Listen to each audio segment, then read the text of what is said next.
अथ श्रीदुर्गाष्टकं। कात्यायनी महामाये खड्गबाणधनुर्धरे खड्गधारिणि चण्डी श्री दुर्गा देवी नमोऽस्तु ते। वासुदेवसुते काली वासुदेवसहोदरी वसुन्धरश्रिये नन्दे दुर्गा देवी नमोऽस्तु ते।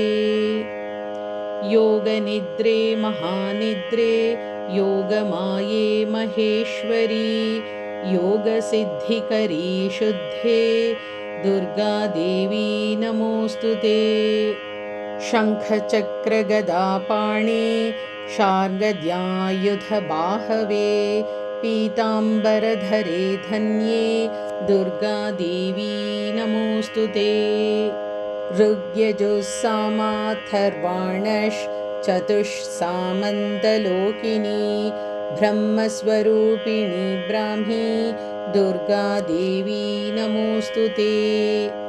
वृषिणीनां कुलसम्भूते विष्णुनाथसहोदरी वृष्णीरूपधरे धन्ये दुर्गा देवी नमोऽस्तु ते। सर्वज्ञे सर्वगे शर्वे सर्वेशे सर्वसाक्षिणी सर्वामृतजटाभारे दुर्गा देवी नमोऽस्तु ते।